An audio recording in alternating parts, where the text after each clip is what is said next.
All right. Winnie Kisuk, everybody. Natasui Zoe Harris, Nutamas Masipiat, Ka Natai Chicago. Hello, everybody. My name is Zoe Harris. My ancestors were from Mashpee. I'm a citizen of the Mashpee Wampanoag tribe, and I'm currently here on 3 Fire Miami people land, so the Ojibwe, Atawe, and Potawatomi, and I'm so excited for you all to be here today. If you have not already seen, there is a quick poll. If you could just fill it out, just so I could get some information about your relationship to NASP and just how you're feeling today, that would be great. So let's get started. Everyone can see my screen okay, right? Great. So I don't know how familiar all of you are with NASP, but this is just, a brief overview for people who aren't really aware. So we are here at the University of Illinois, Chicago, and we're just dedicated to promoting success and achievement for Native students here at UIC and really in the Chicago area in general. So anybody that identifies as Native Americans, Native Hawaiian, Central American, they're all really welcome here. So if you want to learn more about us, I highly recommend you visit our website. You can feel free to send me an email, or our director Toll is also on this call, and reach out to us. So today we're going to be talking about Afro-Indigenous people and how they have really contributed to America and Indian country. As a little bit of background, I am Afro-Indigenous, so I'm obviously a little bit biased, but I am really going to be laying out some good details and facts, and then we are going to have a brief discussion at the end. So just to give everybody a baseline, these are the kind of the terms that I'm using when I'm talking about Indigenous and Native American.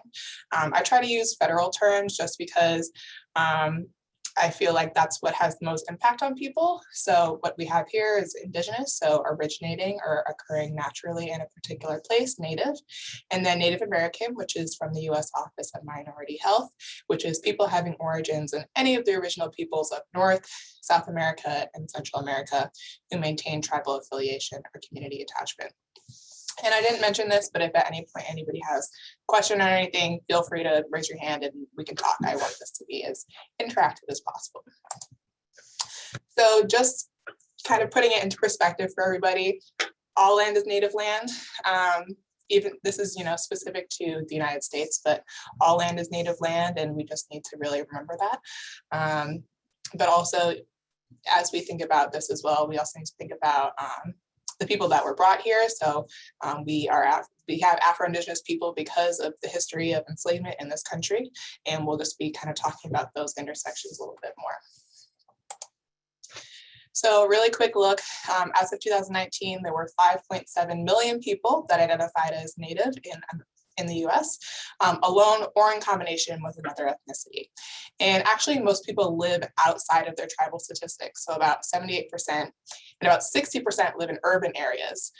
So they're not actually living on their tribal land. And I also want to point out that about 27% are under 18.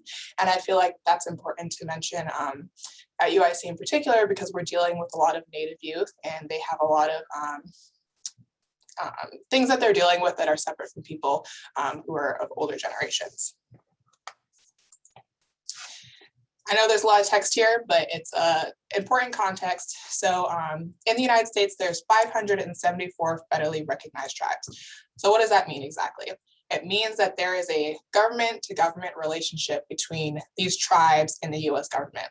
And I'll talk a little bit more about what that means, but there are also state recognized tribes, and state recognized tribes don't get the benefits of that government-government relationship. So again, what does it mean? So if you're a member of a federally recognized tribe, you can access healthcare, education, housing, and some other benefits. But the realities of that is that it kind of reflects on the contributions to the forced assimilation of Native people, because tribal nations all have different requirements for how you can be on your tribal roll. Things from blood quantum, which means you have a certain percentage of Indian blood, quote unquote, or you show that your descendancy. So there's a lot of different things that come into play there.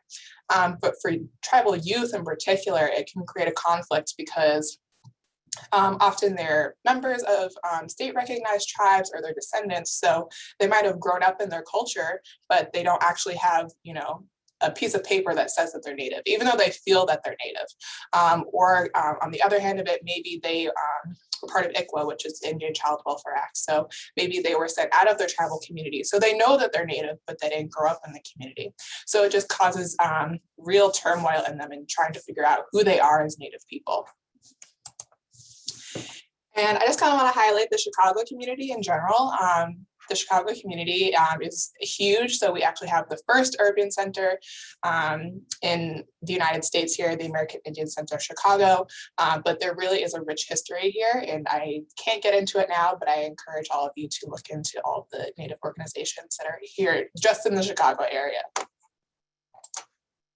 A little more terminology just to kind of reorient you. So there are long-term residents of urban places, so they've been here for generations, but there's also forced residents. So this is kind of outside of what we can talk about now, but back in like the 60s and 70s, a lot of Native people were forced to relocate as a result of government policies. So they ended up in cities across the United States. There are also permanent residents, and then there's medium and short-term visitors, which is often what UIC students will fall into. So they've come here for school or some other opportunity. So they might not be here forever, but they are here and they're part of the urban community, and they're taking part of all the resources that we have here. So now kind of getting into intersectionality and what that is. So I really like this graphic, but I'll read it because I'm sure that it's probably a little blurry on your screen. So on the top, it says, "This is Jess. Jess is a stripy and red triangle and should be proud. Sadly, some people do not like Jess. Jess faces oppression for being a triangle and for having stripes. Luckily, there are liberation groups, but they are intersectional. So they look like this. So there's only triangles or there's only stripes, but they don't talk to each other. In fact, they compete. So the triangle says, I'm more oppressed, but the stripes say, no, I deserve more. And Jess can't figure out where they should go. Am I more of a stripe or am I more of a triangle? And Jess just really wishes that the triangles and the stripes could work together because oppression of one affects all of us. And you can't have liberation without equal representation. So intersectionality is the belief that oppressions are interlinked and cannot be solved alone. So oppressions are not isolated. And I just really like this graphic. I feel like it really just breaks it down really clearly. So now I'll just move a little bit more into some history about Afro-Indigenous people. So bringing it all the way back to April 1502, that's when the first enslaved Africans arrived in present-day Haiti. In 1619, the first enslaved Africans arrived in present-day Virginia. Not as relevant to this, but if you haven't read the 1619 Project, I highly recommend it. I feel like it does a really good job of talking about how in 1619, what happened there still impacts people of color today. In 1622, Algonquin natives attacked Jamestown and some of the enslaved Africans are taken in. In the 1720s to 1750s, the 13 colonies restrict the transportation of enslaved Africans into native territory in order to limit the interactions that they have with one another. And throughout time, native villages were often stops on the Underground Railroad. In the 1830s, the freedman role is created for Cherokees with African descent.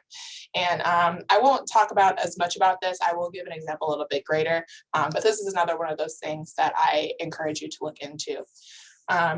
Massachusetts vital records prior to 1850 include notes of marriages of Negroes to Indians. I just want to point out this one in particular. So I didn't mention this, but I am Mashpee Wampanoag, which is on the East Coast in Massachusetts. And this is more of a personal anecdote, but there was much more mixing on the East Coast, because people were escaping from the South to the North, but also because my tribe in particular, there was a lot of whaling. So the men would go away and sometimes would never come back. So there was much more mixing than maybe some tribes on the West Coast. And then there were just several instances of Black natives being involved in the Civil War. I just want to kind of add another graph, bring it back and just show how many Native people identify as Afro-Indigenous. So like I said earlier, there's about 5 million people that identify as Native in the entire United States. But about half of those are combined with another race, and not necessarily just Black, but so many other races. So Native people, there are very few people nowadays that identify just as Native American. And this graph is honestly a mess, but I just wanted to highlight how intersectional Native people are. So we have 83% of people identify as white, Black, and Native. We have identifying as Black, Asian, and Hawaiian and Native. Where's the other one that we have here? So we have Black and American Indian is about 3%. And this is just the Afro-Indigenous population. So this is about 300,000 people that all have at least Black and Native in them. But even within that really small niche group of people, there's so many different backgrounds to it. These are just some cool, prominent Afro-Native people. So Jimi Hendrix, James Earl Jones, the voice of Darth Vader. Kyrie Irving is a more recent example. So he just ended up going back to Standing Rock, I believe in the past couple of years or so, and just kind of reconnecting with his Afro-Indigeneity. And I really liked this example because it was just so prominent. I mean, I don't personally watch basketball, but I'm like one of the few Native people that a lot of people know. And I had so many people texting me like, oh my God, did you see that Kyrie's suit? I'm like, yes, I saw it. Thank you for sharing with me. And then this is one of the really older examples. So Crispus Attucks is always known as one of the first people who was killed in the Boston Massacre. And he's known as, it's really prominent because people say that he was the first Black person, but not only was he Black, he was Afro-Indigenous. He was Wampanoag and he was Nipmuc. And I feel like we should really talk about that more.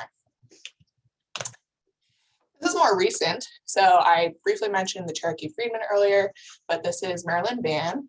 And last year, she became the first Cherokee citizen of Freedmen descent to hold a position on the Cherokee Nation Board. And she's really done a lot for the rights of freedmen and the descendants of people who were enslaved by members of the Cherokee. And again, that's not really something I have time to talk about right now, but I highly encourage you to look into it. It's a really long history, and the freedmen in general have done a lot of work to show visibility of this community. This is another really busy slide, but I couldn't find, I just felt like all this information was important. So I'll just kind of highlight a few things. So Native people in general just have really high rates of mental and behavioral health issues. So in 2019, suicide was the second leading cause of death for Natives aged 10 to 34. 60% are more likely to experience feeling that everything is an effort. And the overall death rate for suicide among Natives is about 20% higher compared to the white population. And again, kind of looking at the students that we serve and the students that we're looking at. So the death rate for females 15 to 19 was 5 times higher than white females. And for males 15 to 24, the death rate was twice as high. And even in addition to that, violent death, unintentional injury, homicide, suicide, it accounts for 75% of mortality in Native people who are around in their 20s. And it's really sad when we think about it because there's a lot of missing data on it.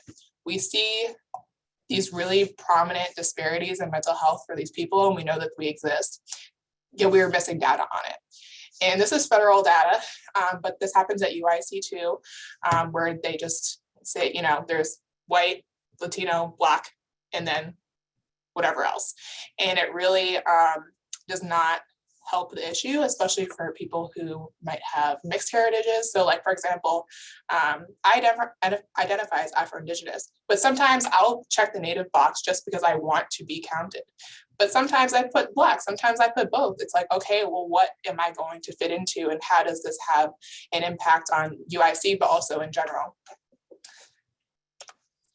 This is just another, it's not a funny example, but it's an example that we use often, just white, Latino, Black, something else, and then we have Asian. And again, just really highlighting the importance of, if we don't count us, if we don't say that we're there, then how can we fix anything about this?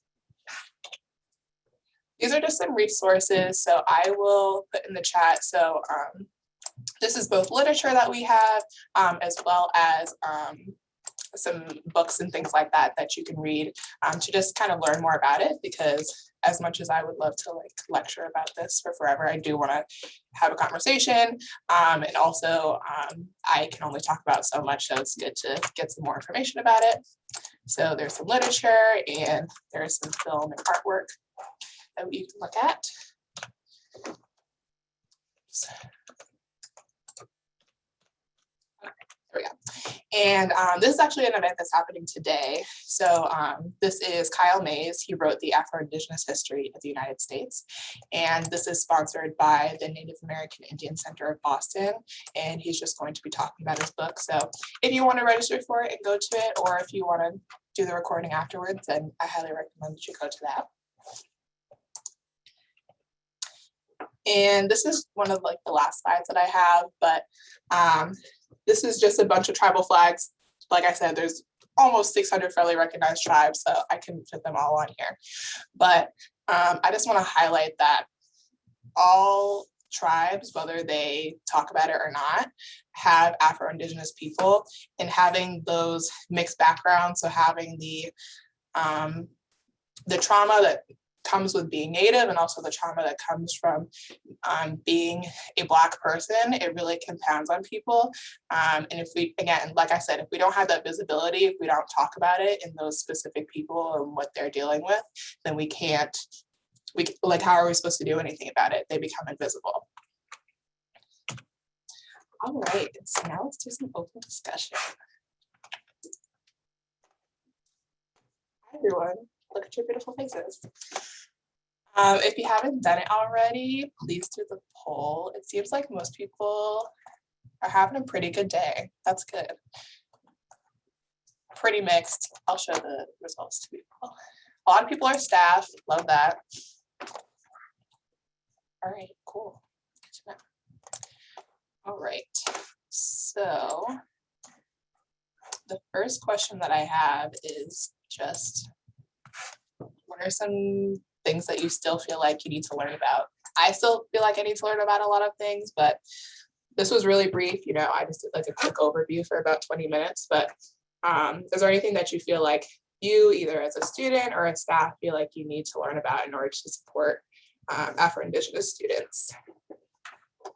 And I know that's a heavy question, but.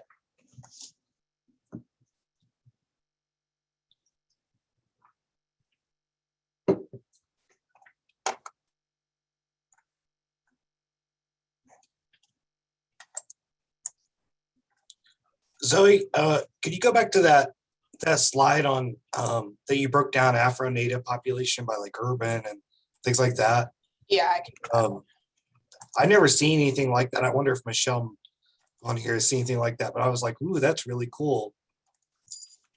And I think, and I think, like, you know, thinking about this population, as I've told you and I've told other people, you know, it doesn't, on the surface, supposedly there's almost no like Afro-Native students at UIC, and I just can't believe that. So like, you know, so that's one of those kinds of like erasures or invisibilities that I just don't trust. And I kind of want to meditate a little bit on this slide, or if anybody else has any thoughts on it. Because I know a lot of other people on campus wonder about this too. You know, where are Afro-Native students, you know? Yeah, I remember on my first day, actually, I just happened to meet another Afro-Native person. But yeah, it's totally on accident. It's not, you know, like anybody's seeking it out, but you just kind of, it's very haphazard, I feel like, even outside of this context. You know, we'll just be talking and be like, oh yeah, you know, this is my background. They're like, oh, like that totally happens to me too. I feel like sometimes because of the just lateral oppression that exists, people feel like because they don't look like a stereotypical Native person that they just hide that part of themselves. Zoe, sorry. Go ahead, Lauren, go ahead. I was just gonna say, I work in the Honors College, and looking at this graphic and thinking about kind of surveys that students fill out, or even like when they're admitted, because this information or students' backgrounds are sometimes often erased, or we don't have full information. What would you suggest? Because the question about how do we support them if we don't even know who they are, I guess that kind of jumps into my head. Like, what are ways you would suggest, other than obviously just having conversations and getting to know people, where it may then come up in that way? Do you have other suggestions of how, either how we can identify or how we can just make sure supports are in place regardless, so then students feel safe to kind of share those identities? Does that make sense what I'm asking? Yeah, it does make sense.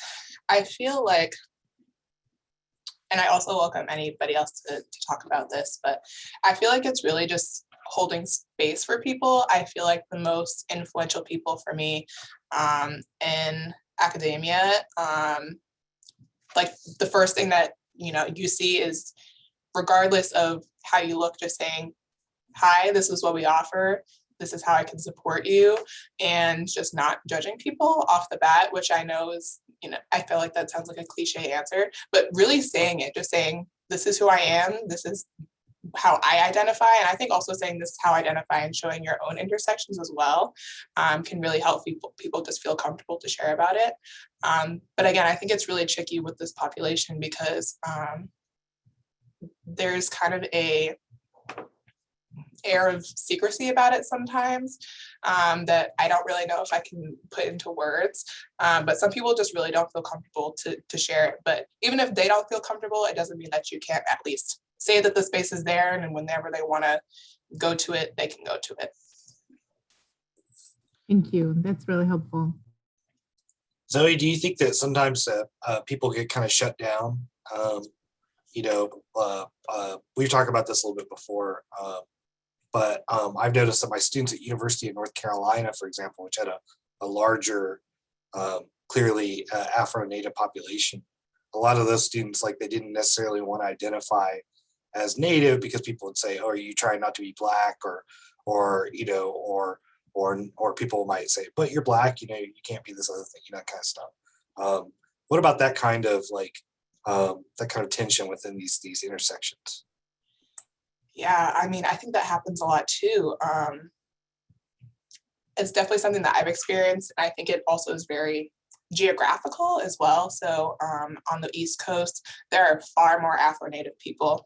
And it's a very complex history because these are first contact tribes, meaning that when Europeans and all these other conquerors came to the East Coast, that was the first thing that people encountered.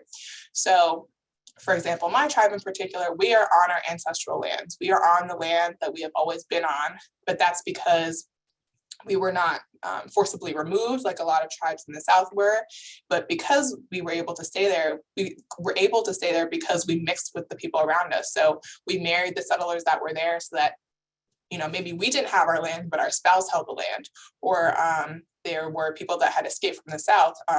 So they could hold land for us. So because of that, we are much darker skinned than a lot of other people, I would say, from like the Mississippi over. So as a result of that, I think, and I mean, I've experienced that here in Chicago as well, because people that don't look stereotypically Native, they don't have, pale skin and long flowing hair. They're just not seen as Native, and they really have to fight for it. And I think it's easier for me because I used the phrase before, a card carrying Indian, but I have a card that says I am a member of a federally recognized tribe, but that doesn't happen for a lot of people. A lot of people don't have that because of the descendancy issues that I talked about earlier. So it's really complicated, but I don't want to toot our own horn, but I feel like NASP does a really good job of just letting people in no matter where they are in their journey.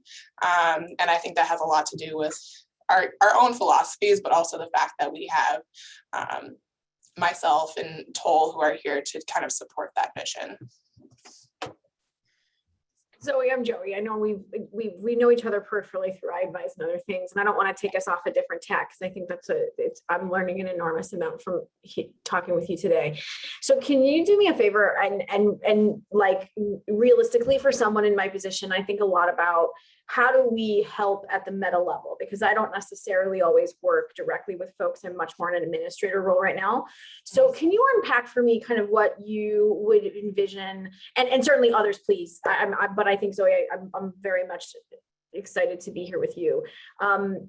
What you mean by kind of holding space, right? So for different people, what would that mean, right? So in my case, I work with advisors and I work with folks who are working with students, right? So your question about what do we need to learn to support students? I'm actually thinking of it from that space of being an administrator. So can you unpack for me what you may mean in different, maybe some examples about holding space? Because I'm really curious and would be helpful for me.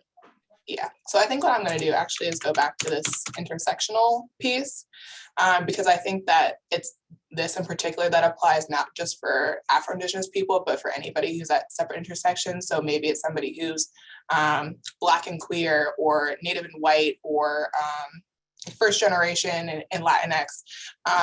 What they're dealing with is not just the one thing. And I think that this is a really good thing to think about, again, for the meta level. So whether it's having your advisor say, you know, this is what you're dealing with, but what else is going on right now? And obviously you can't fix everything, but I think having the whole picture really helps with that. So like, I'm trying to think of an example.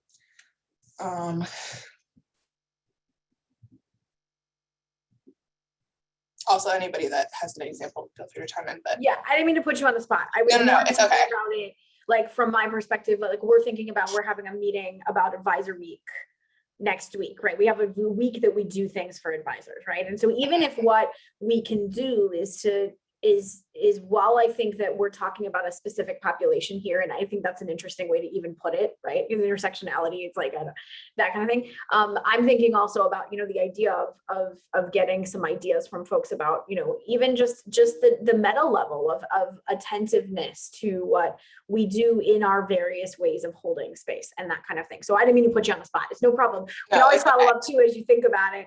And it's certainly any ideas, because I know this assembled group, I know many of this assembled group are I'm going to use the phrase badasses in all of this, right? And I think this is a way that we, you know, we get a chance to kind of think it through. And I think that what you're talking about, and I'm learning a lot about this idea of different areas of the country, even for an Afro-Indigenous population, and kind of what is being handled and kind of what assumptions are and biases may be from folks, right?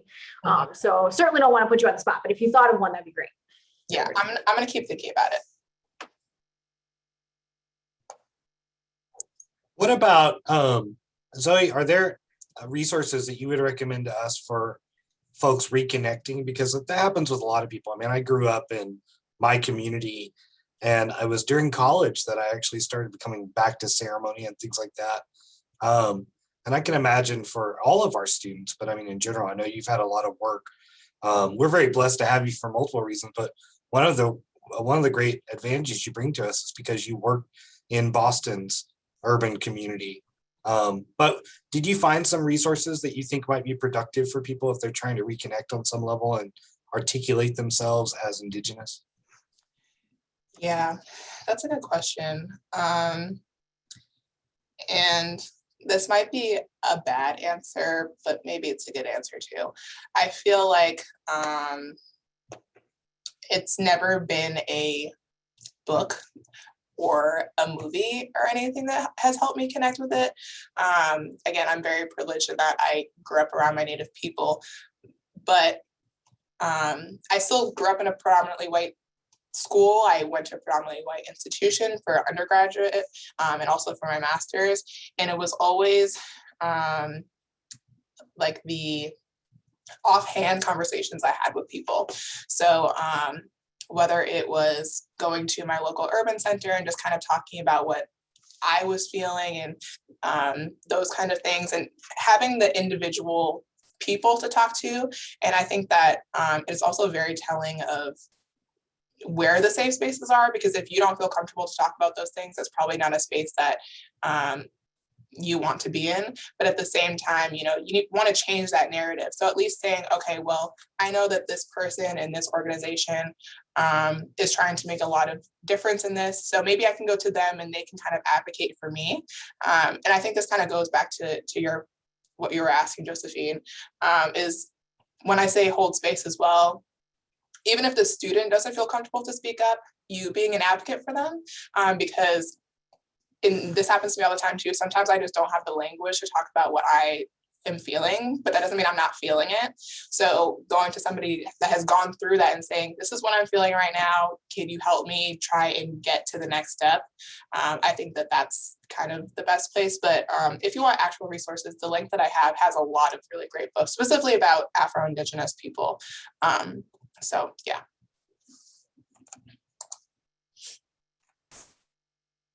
Hi, Zoe. I'm Lanier Ford. I work with the Graduate College, and part of what we do here is to support graduate programs to recruit prospective graduate students to the campus, and work with a few people. One of them is certainly Toll. Toll has invited me to several events, and I've worked with Joey and others here. So I'm just wondering a few things. One is, what do you think we could do beyond sort of the land acknowledgements that we have at UIC to make our campus even more present and in the minds of Native students, prospective graduate students, and make it more attractive? I've attended the American Indian Science and Engineering conferences to recruit for some time. And it's always an educational experience for us. But I'd like to know if there's some ways that we could work together and ways in which we can make the campus more visible and inviting to Native students, and particularly those who are prospective graduate students. I could answer that, but I would also love to hear from Toll and Angela because they've been here. But I would say my immediate answer would be give more funding to Native students. I think that that's really the crux of it, is that these really big institutions, private institutions in particular, they just have the money to bring the students in. And like they really have just strong Native programs, not that ours is here, but when Native students are being sought out, they want to see A, that they have the community, and B, that they have the money to support themselves, especially because so many people are first gen. If they can just kind of take care of the money part of it and call it a day, then I think that they can do that. Yeah, but Toll and Angela, if you have thoughts on this, I think that would be helpful. Thank you. Yeah, I have some thoughts. Hi, everybody. For those of you who, I think I know most everybody here, but I'm Angela Walden. I'm Director of Inclusion Initiatives in the Office of the Vice Chancellor for Diversity, Equity, and Engagement. And I'm a citizen of Cherokee Nation. And Native inclusion is something that's really important to me and is becoming more and more part of the work that I'm doing in our office. And my colleague Michelle Mano is here too, who is doing a lot of that with me. But our office was getting a lot of questions until I know NASP was too, because we've collaborated on a few presentations about it. But we've gotten a lot of questions, I think, in the last couple of years in particular about land acknowledgements. And I just want to touch on that, Lunar, because you mentioned land acknowledgements specifically. And I think it's just really important for us as an institution to understand that a land acknowledgement is like one small piece of a larger picture. And I think, unfortunately, there's a lack of understanding generally, I would say among the general public of non-Native folks in the US, that Native people exist in modern times and exist in cities and have a really big presence in Chicago.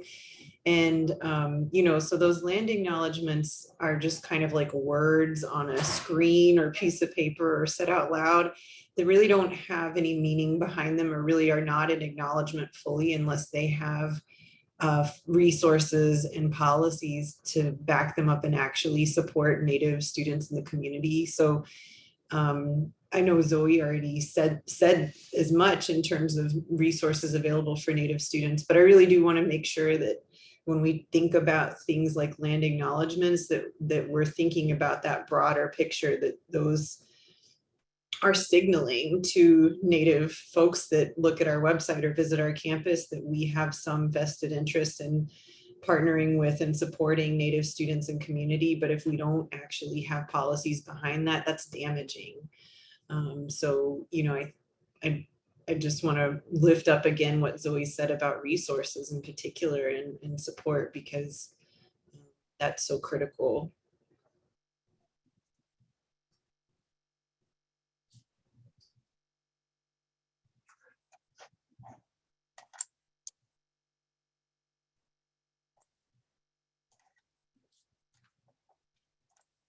Cole, did you have anything else to add about that?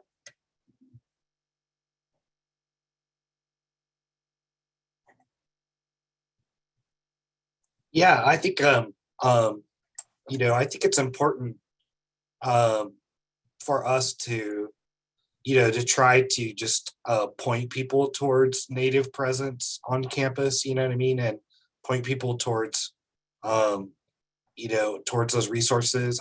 I can't tell you how many times you know, I love to be part of conversation, so I love to be there to help. And I think Lunaire can testify to this, that I'm really committed to being a partner with anybody on campus in whatever capacity. But, you know, I'd love to be there at the early stages to help work on Native initiatives and planning. But I can tell you, like, so many times I have gotten stuff the day before from a unit, you know, that, you know, like, oh, you know, we're interviewing this person. Oh, we're doing this. And I'm like, you know, like, you know, I can be of service. I can be of greater help if you give me some lead time. So I think kind of just across units, you know, like finding stuff and and I think the African American presence on this campus needs a boost always, and we need to work for that community more. Um, and like for the Black Resources UIC EDU, I think it's this awesome website. And I'm like, as I was looking at that, I was like, we should do something like that too, for Native stuff and for Indigenous stuff. I think another thing, we have a couple of people here from Lattes.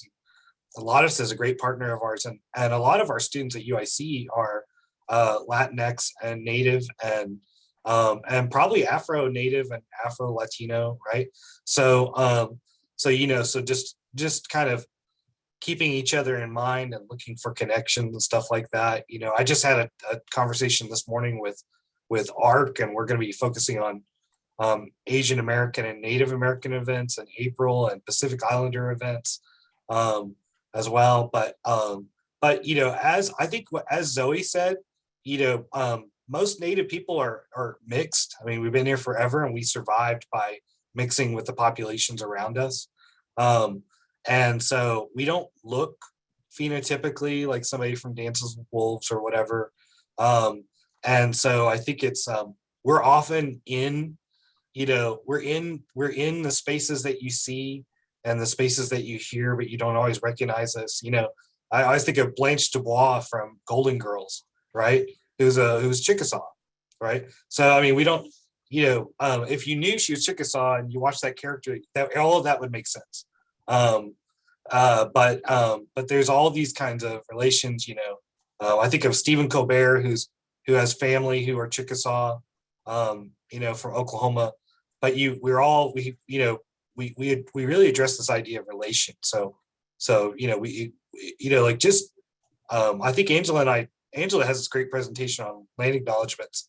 One thing I do like about land acknowledgements is that they do kind of try to get us to frame ourselves in relationship to Native people who are often invisible. And I think that's part of the reason that, you know, the land acknowledgement thing kind of started. It's just a kind of a half step, right? Yeah, I definitely agree. I echo all of it. I'm mindful too. So, you know, in terms of what, you know, both Angela and Toll said, I'm actually thinking about the fact that we're about a year from the Lunch and Learn week that Toll hosted, that we kind of piggybacked on for Advisor Week. last year, and Angela did a program on, there was a program on land acknowledgement, which I thought was really beneficial to understand kind of this piece, and this conversation is even more so. It's interesting to me to think a little bit about kind of where we can take some of these things. And one of the things that we've also been thinking about, and it's made me think a little bit about, there's a data project we're working on right now. And certainly this is not, it's really a piece that's really about advising and for in our iAdvised component, but we're really trying to think about how do we indicate students who are Native, and there is a deeper question here. So there's some very deep data questions that have to be dealt with technically, which is one of the components about it. But I'm thinking also that this conversation leads me to realize that also we are looking at probably in that move, the next piece of that is we have to figure out if the technical component allows us to do certain things but not be held back by it. But also there should be a group of us that work together to try and put resources together for folks so that when they do read or see, a student's essentially how a student identifies now, which is really the goal of this in iAdvise, is to really think about like, what do I need now that this is giving me information? I'm responsible for that information, and I want them to be able to use it responsibly. And so the resources that you've all shared, I think, are really important, and equally so tall. I think one of the other things, and that was sort of the other dreason, Zoe, that I was asking you and didn't want to like go into some long explanation and take time from folks. One of the other reasons I was asking you about what holding space might mean, because I think for our purposes, I'm thinking of that from a meta level of like, an advisor sitting and seeing a student, to again take a ton of time, but the short version is an advisor is seeing a student for a meeting and they're preparing, and now they could potentially see this information, whereas before they're only seeing multiracial in the students. Yes.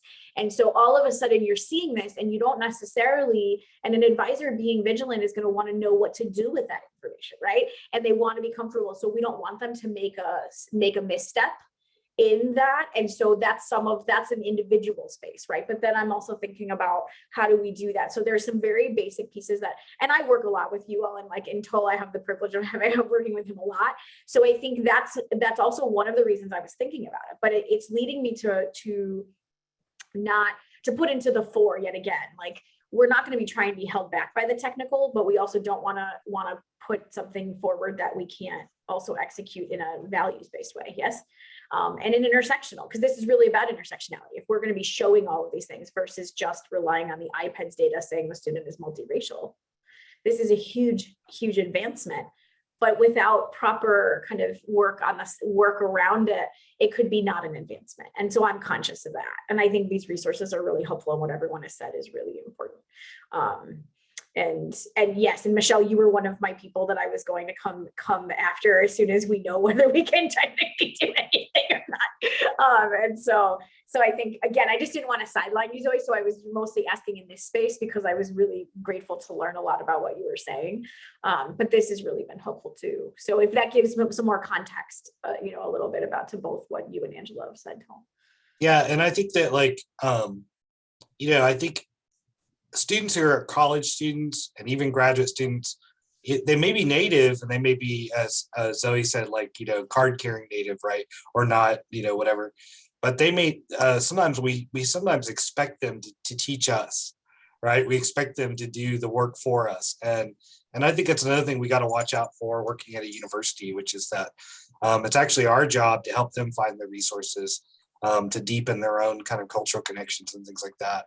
And I can't tell you how many Native students I have come up to me and said, I'm so glad, I used to be a professor of Native studies, right?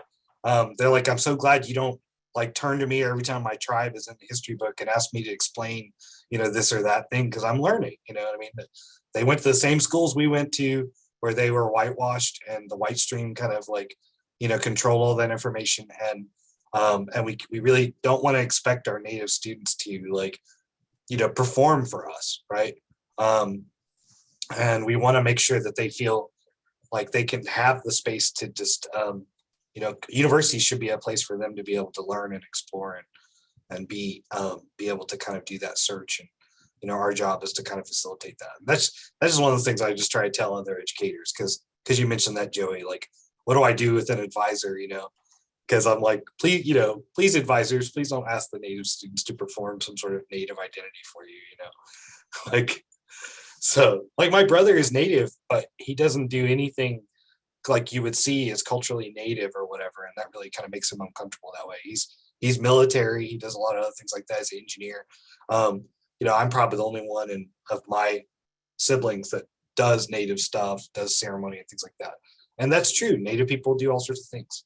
And they may or may not do like, culturally performative or obviously exotic kind of things,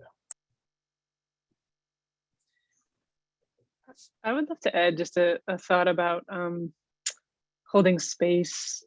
I guess it's a little bit tangential to holding space, but I think too there's an element of thinking about the institution, like who is the institution for? Who are these institutions made for originally, and how does that affect who we think of when we think of our students, when we think of a typical student, when we even here at UIC, we know we have an incredibly diverse student body in all kinds of ways. I think there's still a way in which we default to a kind of normalized vision of a student. And even just shifting that frame, I think can be really helpful. So when we think about designing programs, when we think about initiatives, collecting data, right, all the things that we do in the course of our day-to-day work with students or at the meta level, Joey, right? I think there's ways we can think about what are we defaulting to and what decisions are we making around these things, and how does that reinforce our idea of kind of these normalized visions of students that then leave out, right, all kinds of folks, especially when we can't quote unquote count them, right, the way we would through kind of our institutional data.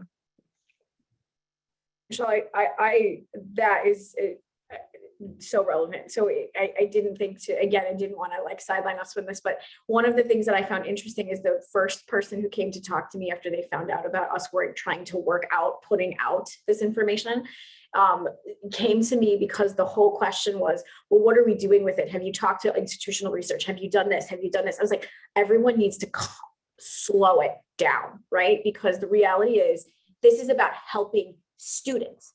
And for walking the walk of not identifying for a student who they are, but trying to walk the walk of identifying and not normalizing a student and really giving enough information about what the student has said, but not using it inappropriately, right? And so we're not continuing to reify that normalizing. And ultimately it puts together those pieces, right? So I think that that's like huge for me to hear you say, because I think it really does bring to the fore for me this understanding of, while we can sit there and be stuck in the technical components or what we do to comply or what we do and how do we do this, we in this group, and again, with all the people I know that are here and we work with together, it's this walking the walk of like, we are not going to categorize a student. A student should be able to say, here is who I am when they are comfortable, and giving them the space for comfort to say that. And so I think your point is very well taken. And I think that's what a lot of my concern, right, is the concern of we can put these data out there, but ultimately we also don't want to say that we want to do that. We don't want to normalize the student, but we also don't want to take it to a place where we're biasing someone because we haven't educated them appropriately about how to use that information, right? And what does appropriate mean? It means that we want someone to feel informed, but also feel confident to understand where they sit and what their space is and how do you do that. And so I think this is like, so no, I appreciate that so much. Like that's amazing. And I'm riffing on it in my head to think about where this takes us to different things, right? Another thing from Zoe's presentation, which I've seen before, particularly with medical, because Zoe's in public health. She's pursuing her PhD in public health. But particularly with medical definitions of Native American, they often include South and Central American as Native American, right? Me coming out of Native American studies, mostly U.S. federal law, kind of controlled a lot of that discourse. We tend to think of the U.S. borders and Canada in some ways, which I think is very problematic too. It's much more problematic actually. But it's interesting because our definitions of Native American are very fluid within UIC structure. So sometimes we have Native American meaning South and Central American, but then when it comes to the in-state tuition waiver, right, it's got to be federally recognized, right? And it can't be state recognized, can't be like the Lumbee, who also, by the way, are a deeply Afro-Native tribal community. So I don't know, does anybody want to talk about that? I just wanted throw that stink bomb into the room and kind of back away, you know.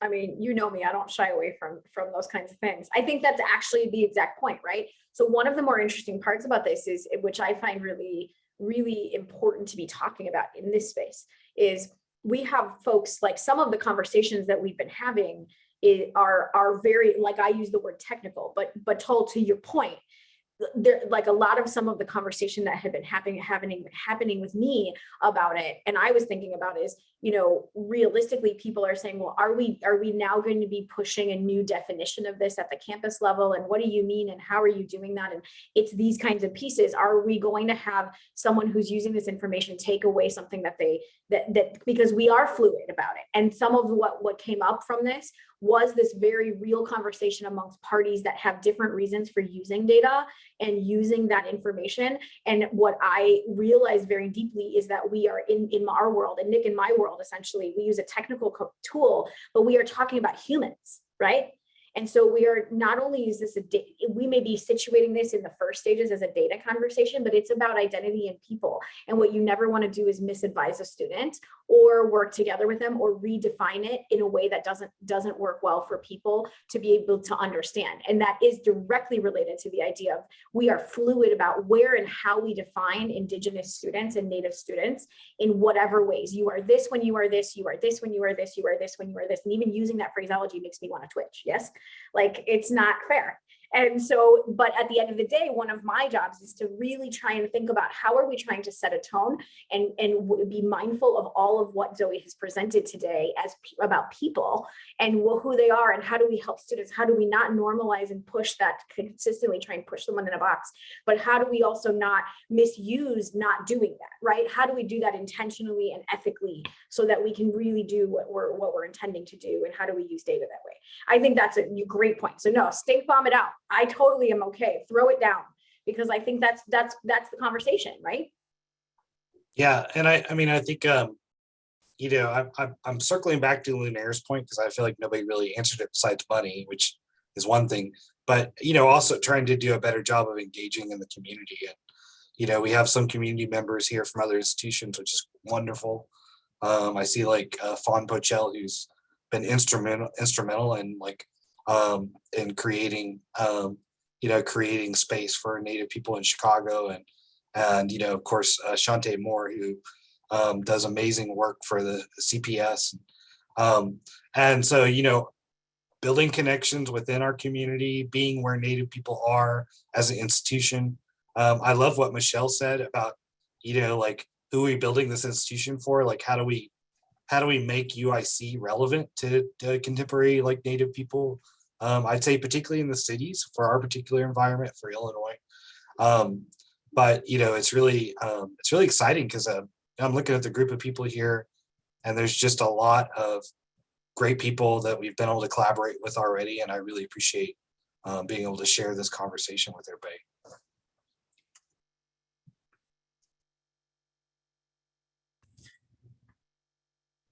Sorry, I had to switch computers. I don't know if you all noticed when I was doing that. This has been an amazing conversation. I'm just keeping an eye on the time, and I see that it's 12:53. But I guess, I mean, we've talked about a lot. We could probably talk about this forever. But I guess one of the final things I want to talk about is just, you know, what can we do in the interim to kind of support our colleagues, our friends, our families, our students, because the things that we were talking about, they're very meta, like we said, and that's really how we make long sustainable change, but people still need the support in the meantime. So what can we do in the meantime?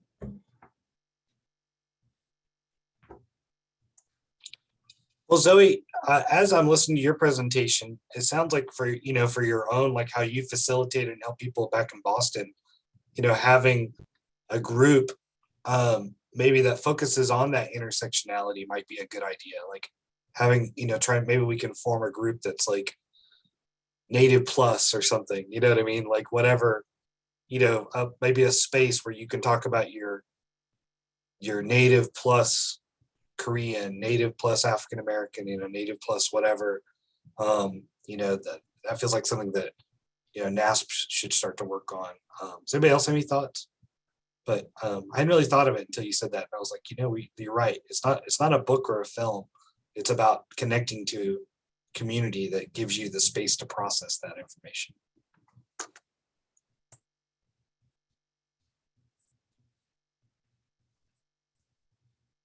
I'll also say we have no organization that deals with Native graduate students at UIC, which is stunning because at least half, or maybe more than half of our Native students that I know of are graduate students. Oh yeah, we have so many Native graduate students. So I'm for one, I'm happy. I got a few stink bombs of my own because we've had some conversations, told, and Joey knows me too. So I have a few things that actually raised from a conversation that you and I had about money and how the graduate college can support graduate students, particularly Native graduate students. But count me in if there's a gathering of like-minded folks who want to explore opportunities, certainly as it relates to Native students and certainly Afro-Native students. I certainly would like to be a part of that.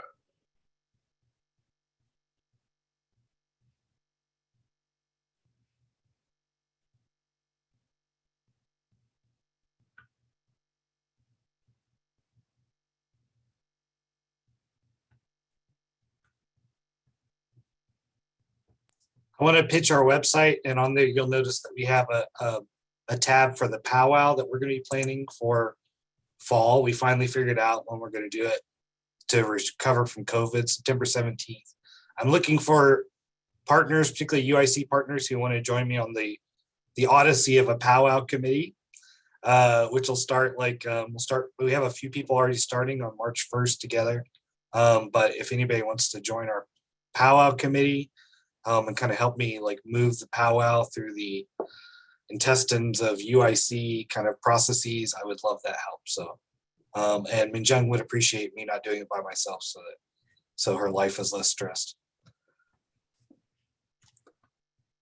And if Zoe and Toll, if I can be of help with helping Native American graduate students to form a group, we've done that with other groups on campus, particularly for graduate students. Let me know. I'm happy to. Okay, let's do it. So we've already started a brunch for pre-health Native students, and they don't have to be at UIC. And because there's so many of them at the medical school right now, we just wanted to kind of support and capture that group a little bit. NASP has the funding to kind of bring them together. So I love that idea, Lunar. We could go ahead and start doing something, right away. So, and if anybody else wants to join us, I guess just email me or you, right? And then we'll kind of build a working group. Mm-hmm. All right, well, we are just about at time, but thank you so much, everybody, for being here. I hope you have a great weekend and you brave the snow. I feel like they're always it's 2 feet or 12 feet. So good luck with whatever happens, but have a great weekend, everyone. Thank you, Zoe. Thank you, everybody. Thank you for letting me open my big mouth. I adore you all. Zoe. Thanks, everybody. Thank you so much.